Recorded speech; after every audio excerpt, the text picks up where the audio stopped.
those pressures are big. And, you know, we'd seen a code yellow that had been called, I think it was last week or the week before, 2 weeks ago. And you know, that's from my understanding, you know, a lot of the time there should be code yellows called a lot more frequently, but the Silpy government have decided to higher the threshold so they're not called. So what we're seeing now is a lot more pressure put on those hospital staff and the doctors and nurses that are at the front line and having to work longer hours under higher pressures. But if you actually call the code yellows, you can take some of that pressure off at looking at the lower needs of patients that are in the hospital, and they can be either taken back home and their healthcare can be sorted at home, but then you can actually deal with the really serious healthcare that's needed for those patients in the hospital. Thank you.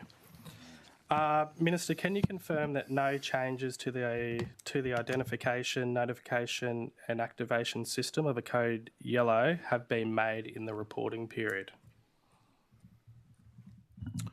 Yes, from my perspective, when it comes to code yellows, what I've been particularly impressed with is that the CEO of our department, and I'll ask him to speak about what goes on with code yellows, because I've been particularly impressed with the feedback that I've got from the CEO around the work that's being done on the front line in the emergency area here in Darwin. And as I constantly say, that the staff that we have on the front line working for NT Health are the very best staff, and being visiting hospitals, speaking to staff, their commitment, their dedication, the work that they do 24 hours a day, 7 days a week is absolutely incredible. And I'll ask the Chief Executive just to give a rundown on, you know, what's being done differently at the Royal Darwin Hospital, because I can assure you what's being done at the Royal Darwin Hospital is making a significant difference to reducing the number of code yellows. And I must say that, look, under Labor, I think there was 16 or 18 code yellows just in the last few years, which indicates to me that the former Labor government just really didn't have control of these issues. There's certainly pressure situations working on the front line, but I'll ask the CEO just to give the Estimates Committee an overview of what's been happening on the front line, the work that's being done to make sure that we have the resources available to prevent code yellows from happening. And this doesn't detract from there's been significant pressure points at the Royal Darwin Hospital. And I'll ask our Chief Executive to enlarge on that a bit for you. Thank you, Minister, and thank you, Member for Daly. For the Hansard, Chris Hosking, Chief Executive of NT Health. Code yellow is a technical term that basically is used to describe when we are in bed pressure distress within the hospital. Generally, this happens when we get high numbers of presentations coming through the emergency department. For a whole range of very good clinical reasons, the length of stay in emergency is really important. Getting people who need to be in hospital out of the ED and into a ward is a time-critical function. Where we've experienced code yellows in the past generally relates to when we have bed block in our wards and we can't get people out of the ED and into a ward, into a bed where they can be looked after. In that really immediate emergent care setting, ED is the place to be. But if you need to stay in hospital for any length of time, getting into a bed on a ward where a clinical care team can look after you is absolutely important. And I think where we were not perhaps performing as well as we might have in the past was getting people out of ED and onto the wards. It was that bed block that was slowing that process down. People were spending too long in ED and it was causing pressures. And code yellow is really just the internal term we use to describe a situation of extreme bed distress. Now Thank you. Through the chair, can I just ask, in the last reporting period, how many bed blocks, as you describe it as a measurement to call a code yellow, how many has there been since August last year? Because I note the Minister in his opening statement, all of a sudden in August 2024, there was no code yellows, which I find very hard to believe. So I'm just trying to find out how many bed blocks have there been since August 2024? Thank you, Member for Daly. Bed pressures in the hospital ebb and flow, as you would imagine, based on presentations. But you would have that data, wouldn't you? Just how many bed blocks? Like I would assume you would be ready for these questions. Member for Daly, we'll allow Mr. Hosking to finish his answer, and then please raise either a follow-up or an objection if you feel your question's not being answered, and then I'll address it. Mr. Hosking. Thank you, Mr. Chair. We experience bed pressures all the time. By way of example, in the last week or two, we've had bed pressures at Royal Darwin, very much at 100% capacity. What is fundamentally different and why we're not having to call code yellows on those is that our processes to get people out of ED and into wards are working much more smoothly. And the way we do that is by coordinated care across all of our divisions. We have daily and sometimes 2 and 3 times daily checkpoints where we bring our senior clinicians and hospital administrators together, and we look at a whole of health system approach to managing bed pressures, and that can include using capacity in other regional hospitals where we can move patients around. It includes having a look at our patients who are being triaged in terms of risk and when they can be discharged. It's fair to say we experience bed pressures all the time, and it varies depending on the number of presentations to the hospital. What we have not had since August last year is a situation where we could not manage it. We have continued to manage those situations of extreme bed pressure and move people through the system and get them into hospital beds where they can be cared for. Calling code yellow is a sign that things are not working. We haven't had to call a code yellow because we haven't been in a crisis. We've had extreme operating pressures, but we've been able to manage those very effectively, and that's an absolute credit to the clinicians and the administrators at Royal Darwin Hospital.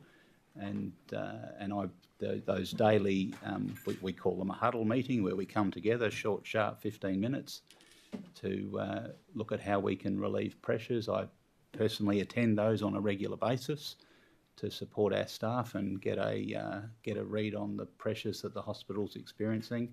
And I can't say how impressed I am with the staff at Royal Darwin Hospital. I need to be really clear that the pressure on the hospital system hasn't gone away, but the way we're managing it is more streamlined, more sophisticated, and is meaning that those patients are getting the care they need in the time they need it. Okay, thank you. I think I've heard enough. Can I ask a similar question through the chair? Member for Daly, I will, but that's not how we're gonna. That's not how we're going to end questions. You can just tell me you've had your answers. You're satisfied, Mr. Hosking. If you could, can you bring this to a close in the next 30 seconds, and then it'll be the member for Daly. I'm happy to rest there. Okay. Thank you, Member Mr. Thank you. Minister, can you confirm there has been no bed blocks since August 2024? Yes or no? Has there been no bed blocks?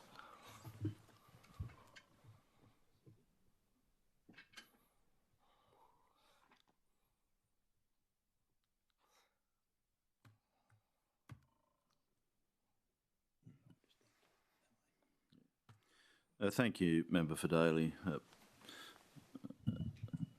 I think, as the CEO said, bed block and bed pressures, whilst there are bed pressures every day of the week, if you're still focused on code yellow, yes, we do have bed pressures every day of the week. The CEO made that very clear, that the same pressures exist at the Royal Darwin Hospital that have existed there for quite some time now.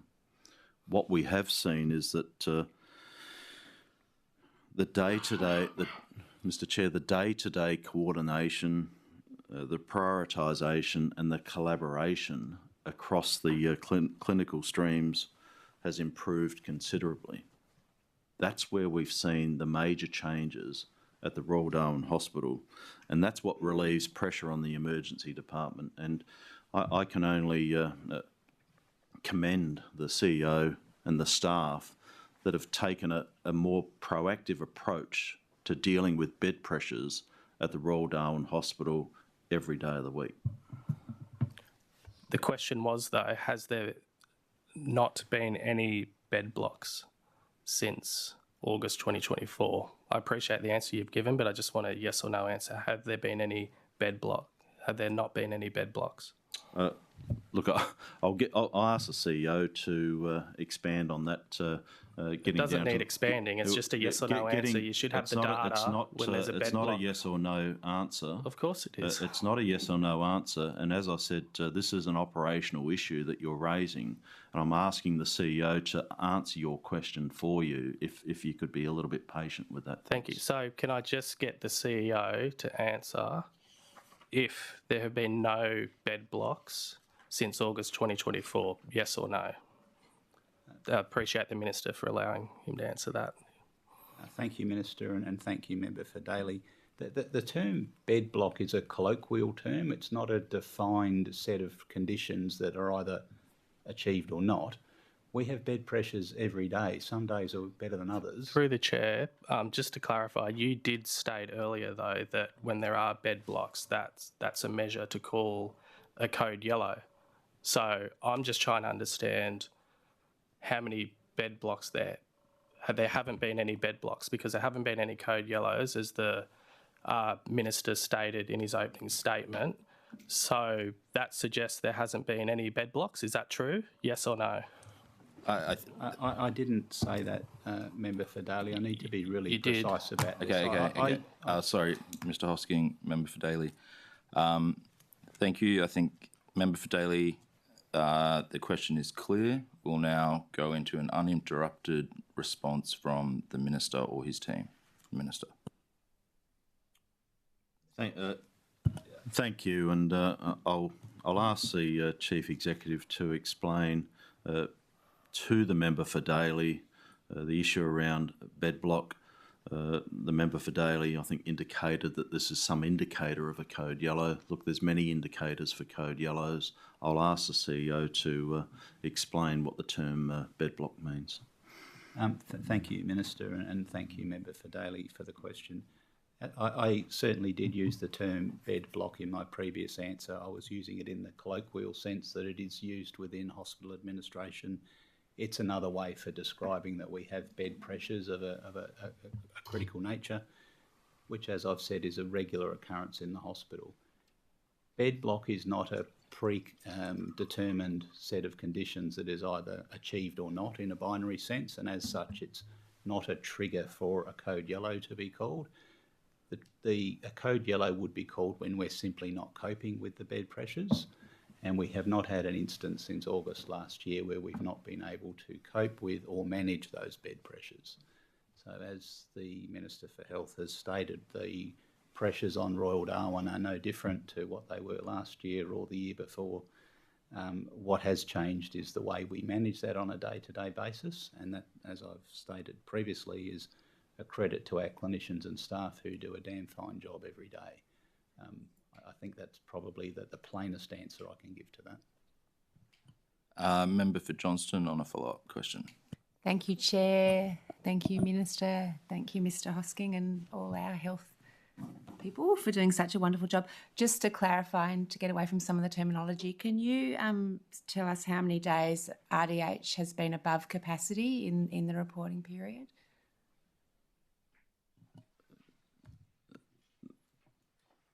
I'll have to refer that to the CEO. I'm not sure if we have that data, but I'll ask the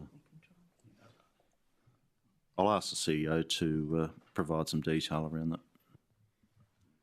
Thank you, Member for Johnston. Certainly we do keep that data. I don't have it at my fingertips, but we could take that on notice and table that either later in this morning's session or after the hearing today. Thank you. Member for Johnston, please restate the question for the record. How many days has Royal Darwin Hospital been above capacity in the reporting period? Minister, do you accept the question? Yes, I accept the question. Question asked by the Member for Johnston of the Minister has been allocated the number 7.1. Member for Johnston.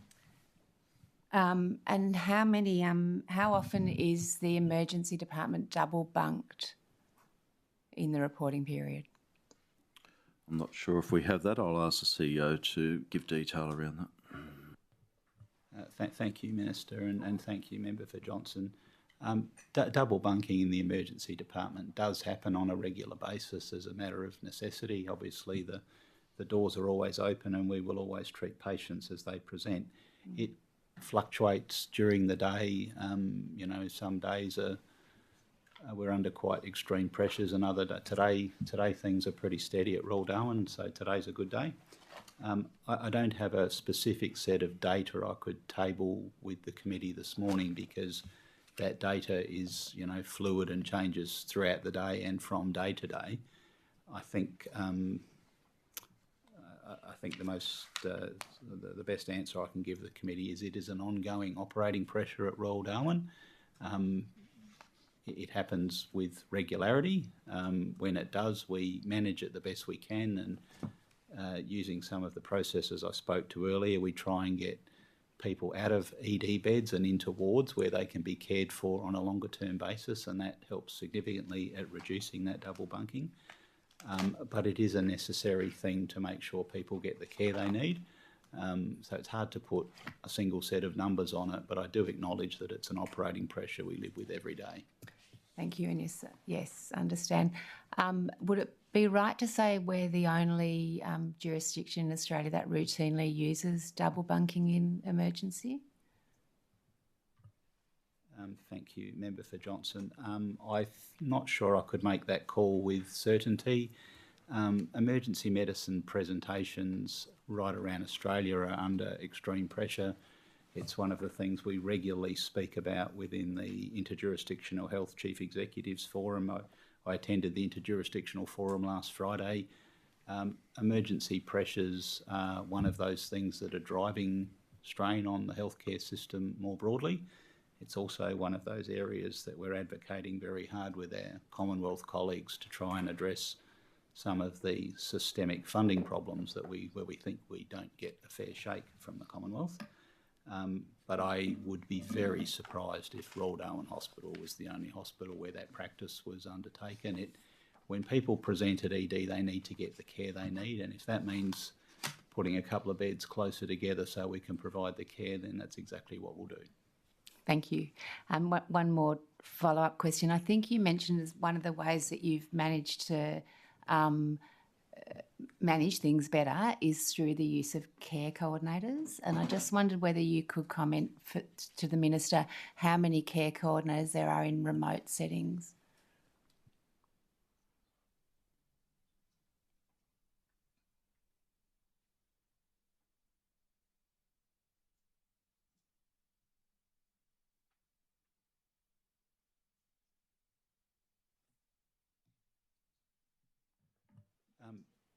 Thank you, Member for Johnson. I just needed to confer with my colleague. We don't use care coordinators per se. We use patient flow teams that manage the flow of patients across the wards. And they've become an integral part of that response I spoke about earlier in terms of having real-time joined-up movement of patients across the health system, not just looking at Royal Darwin Hospital as one unit, but leveraging the other parts of the health system. So we do have a tactical and coordinated approach to patient flow, but we don't attach care coordinators to specific patients. That's not a specific model that we have in place. So, for example, not talking about specific patients, but I mean, I'm aware that often people are flying across the territory multiple times for schedules, for appointments that are sometimes scheduled on different days, when one would hope that there could be a care coordinator ensuring that that wasn't happening. I believe the cost to the territory would be huge. I guess the question, we can come to it later, but while we're talking about it now, is there anything in this budget, Minister, to help establish a stronger workforce of care coordinators?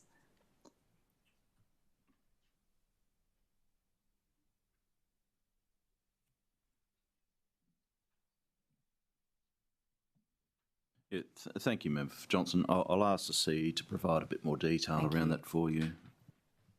Thank you, Member for Johnson, for the question. Absolutely, the point you make about as we move patients around to get them access to care, doing that efficiently so they're not coming in for something one week and an outpatient appointment the next week. One of the things we've been doing over the last few months is to do a review of our operating model for what we call patient logistics, and that's just a fancy term for how we move patients around, whether that be in aeromedical retrievals, patient-assisted travel or ambulance services. And we've developed a new operating model that will inform some of our renewal of our service contracts there, and we're looking to... We're using the term at the moment, command centre. I don't really like the term, but it's a centralised capability to look at how we move patients around and make the most efficient use of not just their contact with the health system, but also the cost of the patient travel and the movements. And we'll be embedding those in our new service arrangements with our partners who help us do that. So, look, I do acknowledge that we've probably had instances in the past where we've not been as efficient as we might have in that space. But we've had a really thorough and comprehensive look at the way we do that, and we're moving to reshape the way we actually undertake that work over the next 6 to 9 months. And it's, as I said, performing an essential adjunct to how we remove those, renew those service provider contracts. Now, we do the best we can within the current model, but I think some of our historical structures probably haven't been as facilitative of those smooth and efficient moves, but we're hoping to have a much better operating model probably by early next year. Thank you. I'm happy to hand back to the Shadow. Shadow Minister. Thank you, Chair. Minister, who makes the decisions to call code yellows? They're decisions for the Chief Executive Officer of Department of Health. So what would be the process, I suppose, given that I'm assuming the head of, let's say Darwin Hospital, for example, what would the process internally be at Darwin Hospital for that decision to come up the chain to you? Thank you. That's an operational question, and I'll ask the CEO to explain that for you. Thanks. Thank you, Minister. Thank you, Minister, and thank you, Member for Daly, for the question. Generally, those pressures intensify over a period of time, hours or days, depending on the level of strain that the hospital's under. The General Manager at Royal Darwin Hospital will be chairing the daily or 2 or 3 times daily huddle process to look at our patient flows. If it reaches the point where we simply can't move patients through the clinical workflows and get them into hospital beds and we need to call a code yellow, I'll be contacted directly about that. That won't be new information to me because I will have been attending the huddles and getting briefings along the way as that escalation happens.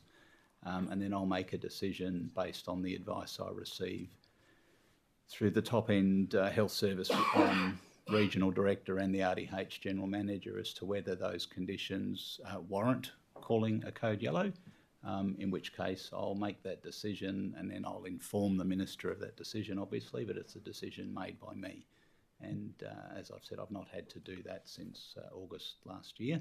I'll certainly say we've been close a couple of times when we've had really intense pressures, but we have not had a situation where we haven't been able to deal with it. Thank you. So how many times has the General Manager of Darwin Hospital advised you that a code yellow should be called? I have not had a code yellow recommended to me and then refused to call it. That has not happened a single time. Okay, but you do have the ability to override the General Manager to call a code yellow, because from... I'll just ask Member for Daly if you could put it, make sure it goes through. Yeah, through the Minister. Yep. Through to the Minister. So just going back, the CEO of the department, Minister, has the ability to override the General Manager if that person advises the CEO that a code yellow should be called. Is that true? Well, as I said before, when it comes to code yellows, these are operational decisions that are made by the CEO. I've got no doubt the CEO, talks to his staff, but I'll let the CEO explain how he goes about working with his staff, listening, and, as I always say, looking, listening, and learning. The 3 L's. I'm sure he looks at all of these issues, but I'll let the CEO explain how that works from an operational sense. Thank you, Minister, and thank you again, Member for Daly. Generally, these things are managed by us talking about it and having a conversation. As I've said, these things escalate over a period of time, sometimes hours, sometimes days, and we'll be talking about it between myself and the other senior people. It would be quite unusual for the General Manager of the hospital to advocate one position, and theoretically, yes, I could overrule that. It's not something that I would generally do. Generally, it's something that we will work through quite collaboratively, talk about how we can solve those challenges, and then make a decision about whether a code yellow call would be necessary or not. At the end of the day, it's the CE who's accountable for that, and I certainly don't flinch from that. But I've not had a situation where I've had to impose a decision on any of our senior hospital managers that has been inconsistent with their views or their advice. We've generally worked through it sensibly and cooperatively and come up with solutions to the problem, which ultimately is better for the patient. Getting the patient moving through those patient flows into a ward where their care team can provide the clinical care they need is absolutely what we need to be doing here. And I guess the calling code yellow, other than sending up a flare in the metaphorical sense, really doesn't achieve much. It's about getting care to the patient. Thank you. I completely disagree with that statement that it creates a flare. I mean, a code yellow ultimately looks at the impact of the capacity that the hospital is at, and then that allows the government to respond. The public have an understanding of, I know there are some, you might have a small little cut. Some people do go to the hospital. That's the reality. You may rethink to go, actually, I can go visit a doctor or a GP around that. So I think it is in the public interest that a code yellow is called to ensure that that's being able to be managed by the government. Is that a statement or a question? On that, well, I'm still getting to my question, but Minister, when the former head of AMA is publicly saying staff have been told not to call code yellows and frontline workers are backing that up, are you seriously expecting Territorians to believe that no direction has been given to not call a code yellow? Well, firstly, thank you for the question, and I do just want to address the statement that you made. Anyone would think that the way you're talking, you have more expertise in this field than our frontline workers. I just want to reassure you, you don't have the expertise. We've got the frontline workers here every day of the week, and that's why I've often referred you to the CEO, because these are the people that are at the front line 24 hours a day, 7 days a week. And for you to be telling the Estimates Committee that you have greater expertise than the people on the front line... Committee. Sorry, this came, just to be clear, Chair, this came from the former head of AMA. So it's not, I'm asking that question on his behalf. Minister, Member for Daly. Okay. First, I'll make a few rulings here. One, no statements. There was a question. Now, we will break. The time now is 10:05. We'll break for 10 minutes to 10:15. Better turn my mic on, Chair, so we can all hear. So just going back to the former head of the AMA coming out publicly saying that staff had been directed not to call code yellows, and I will pick up that has also been backed by our front line workers. Minister, are you suggesting that the AMA is lying and those frontline workers? Thank you, Member for Daly, for the question. And well, firstly, I just want to thank the former president of the AMA. I think he was in the position for over 10 years. So thanks to Rob for all the work that he did in that position. When it comes to code yellows, as I've said before, I'm certainly not on the coalface, but I certainly haven't been made aware of staff calling for code yellows on the front line. As I said previously, the issue around code yellows is an operational issue for the chief executive, and it's the chief executive that's on the front line making those decisions. And I'll ask the CEO again to explain again that you may have missed some of the previous statement that the chief executive made, because I think when you look at this closely, the chief executive has probably already answered this question, but I'll ask the CEO to respond to that. Thanks. Thank you, Minister, and thank you, Member for Daly. As I understand the question, you're looking to confirm whether staff have been instructed that code yellows are not to be called. I'm understanding that correctly.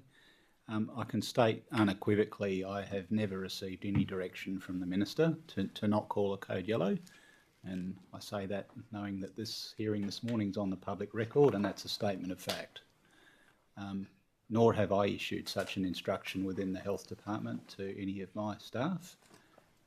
As I said, we have carefully considered whether a code yellow should be announced, and there have been a number of times where we've had intense bed pressures and we have been quite close to that, but we've always been able to manage that and establish patient flows and move patients to where they can get the care, and it has not been necessary to call a code yellow. Now, I'm not sure why the head of the AMA would make that statement. That's a question for the head of the AMA. But I will state unequivocally that there has been no ban on the calling of code yellow, and no such instruction has been issued within the Health Department. Thank you for that response. So, Minister, I will take note that the CEO mentioned that there's been no directive given from you as the Health Minister not to call a code yellow. Has there been have you had any directions from any other ministers or the Chief Minister not to call a code yellow? So are you asking me whether I've had other directions? What's the... Well, you or the CEO. So has there been a directive come from the Chief Minister not to call code yellows? Look, I'm the Minister for Health. I work very closely with the CEO every day of the week. So in my responsibility as the Minister for Health, I've had no direction from anybody. I've given no directions to the CEO. I've got full faith in not only the CEO, but every member of NT Health that's working on the front line has gone about their business differently. And I can't reiterate that enough, that when it comes to code yellows, nothing has changed when it comes to how busy the emergency area of the Royal Darwin Hospital has and still is. It's extremely busy. We don't shy away from that, neither do the staff. But what we have changed, and what the CEO has made very clear, is that he's working closely with clinicians. He's talked about huddles. You know, he's talked about being on the front line himself, working with the frontline staff and making decisions around whether a code yellow should be called.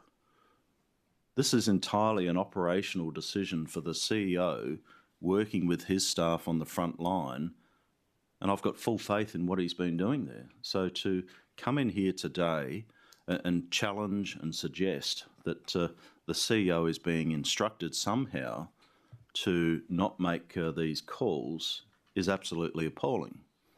We've got a CEO there to run the Health Department, and that's what he's doing.